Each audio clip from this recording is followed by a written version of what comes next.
محترم ناظرین کرام، میرے پیارے معزز بھائیوں، ماؤں اور بہنوں، السلام علیکم ورحمۃ اللہ وبرکاتہ۔ امید کرتے ہیں آپ سب لوگ اللہ تبارک و تعالیٰ کے فضل و کرم سے خیر و عافیت سے ہوں گے۔ آج کا ہمارا موضوع ہے بستر پر لیٹ کر درود ابراہیمی پڑھنا جائز ہے یا نہیں۔ تو آئیے شروع کرتے ہیں۔ ناظرین، ویڈیو کو مکمل لازمی دیکھیے گا۔ بسم اللہ الرحمن الرحیم۔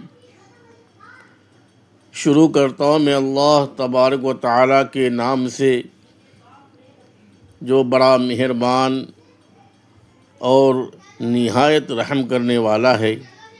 محترم ناظرین کرام، جو باتیں آج ہم آپ کے سامنے پیش کرنے جا رہے ہیں، یہ صرف عام گفتگو نہیں بلکہ ایک اہم دینی وضاحت ہے جسے سمجھنا ہر مسلمان کے لیے ضروری ہے، تاکہ دلوں سے وہ غلط فہمیاں دور ہو جائیں جو اکثر لوگوں کے ذہن میں آتی ہیں کہ کیا بستر پر لیٹ کر تسبیح یا درود شریف پڑھنا جائز ہے یا یہ بے ادبی ہے، اور کیا اس سے کوئی ثواب ملتا ہے یا نہیں۔ خاص طور پر وہ لوگ جو دن بھر کی محنت، تھکن، گھریلو ذمہ داریوں یا مزدوری کے بعد اتنے نڈھال ہو جاتے ہیں کہ مصلی پر بیٹھ کر ذکر کرنے کی طاقت نہیں رکھتے، تو کیا وہ لیٹ کر بھی اللہ تبارک و تعالیٰ کا ذکر کر سکتے ہیں؟ اور کیا بغیر وضو کے درود شریف پڑھنا درست ہے یا نہیں؟ تو ان تمام سوالات کا جواب ہمیں قرآن و سنت کی روشنی میں سمجھنا چاہیے، کیونکہ دین اسلام آسانی کا دین ہے اور اللہ تبارک و تعالیٰ اپنے بندوں پر کسی قسم کی سختی نہیں چاہتا، بلکہ وہ چاہتا ہے کہ ہر حال میں اس کا بندہ اسے یاد کرے اور اس کی طرف متوجہ رہے۔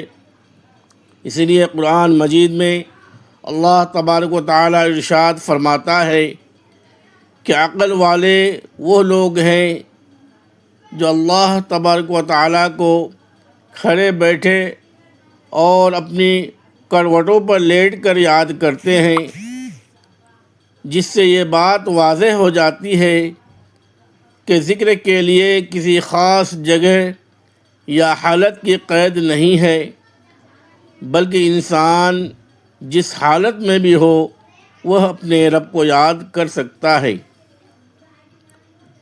لہذا بستر پر لیٹ کر ذکر کرنا ہرگز بے ادبی نہیں، بلکہ یہ اللہ تبارک و تعالیٰ کی دی ہوئی ایک بڑی آسانی اور رحمت ہے۔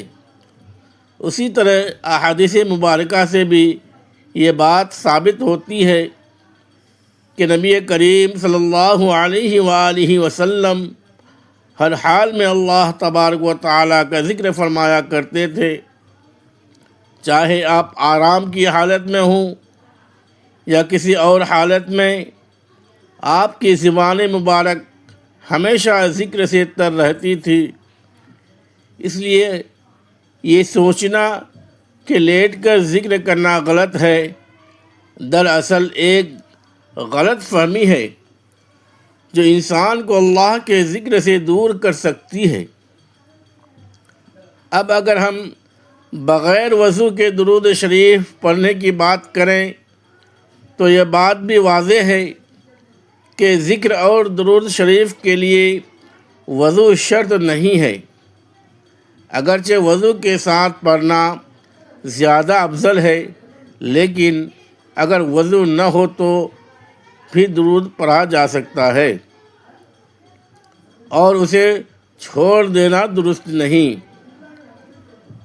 کیونکہ اللہ تبارک و تعالیٰ بندے کے دل اور اس کی نیت کو دیکھتا ہے، اور جب ایک بندہ تھکن اور کمزوری کے باوجود اپنے رب کو یاد کرتا ہے تو یہ عمل اللہ تبارک و تعالیٰ کے نزدیک بہت محبوب ہوتا ہے۔ احادیث میں یہ بھی آتا ہے کہ اللہ تبارک و تعالیٰ کے کچھ فرشتے زمین میں گھومتے ہیں، اور جہاں کہیں بھی درود شریف پڑھا جاتا ہے وہاں وہ حاضر ہو جاتے ہیں اور اس درود کو بارگاہ رسالت میں پیش کرتے ہیں، اور درود پڑھنے والے کے لیے دعائیں کرتے رہتے ہیں۔ اس تصور سے انسان کو یہ احساس ہوتا ہے کہ وہ کبھی اکیلا نہیں ہوتا، بلکہ اللہ تبارک و تعالیٰ کی رحمت اس کے ساتھ ہوتی ہے، اور اس کے اعمال کو قبولیت ملتی ہے۔ یہی وجہ ہے کہ جو لوگ رات کو سونے سے پہلے درود شریف پڑھنے کی عادت بنا لیتے ہیں ان کے دلوں کو سکون ملتا ہے، ان کی پریشانیاں کم ہوتی ہیں، اور ان کے گھروں میں برکت پیدا ہوتی ہے۔ اور بزرگوں کے واقعات میں بھی یہ بات ملتی ہے کہ بعض اوقات ایک معمولی سا عمل بھی انسان کی بخشش کا سبب بن جاتا ہے، کیونکہ اللہ تبارک و تعالی اپنے بندے کی چھوٹی سی نیکی کو بھی بہت بڑا بنا دیتا ہے۔ لیکن یہاں ایک نہایت اہم بات یہ سمجھنا ضروری ہے کہ ذکر کرتے وقت دل کی حاضری بہت ضروری ہے، کیونکہ اگر صرف زبان سے الفاظ ادا ہوں اور دل و دماغ کہیں اور مشغول ہوں تو اس کی روح اور تاثیر کم ہو جاتی ہے۔ اس لیے جب بھی درود شریف پڑھیں تو مکمل توجہ، عاجزی اور محبت کے ساتھ پڑھیں، اور یہ احساس رکھیں کہ آپ نبی کریم صلی اللہ علیہ وسلم پر درود بھیج رہے ہیں اور اللہ تعالیٰ سے قرب حاصل کر رہے ہیں۔ اگر انسان اس کیفیت کے ساتھ تھوڑا سا بھی درود پڑھ لے تو وہ بے توجہی سے پڑھے گئے بہت زیادہ درود سے بہتر اور بابرکت ہوتا ہے۔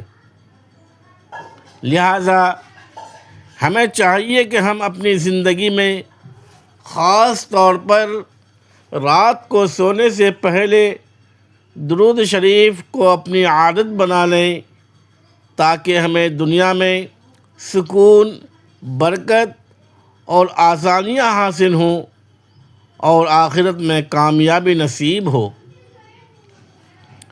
اللہ تبارک و تعالی ہم سب کو اخلاص کے ساتھ ذکر کرنے اور درود شریف پڑھنے کی توفیق عطا فرمائے، آمین۔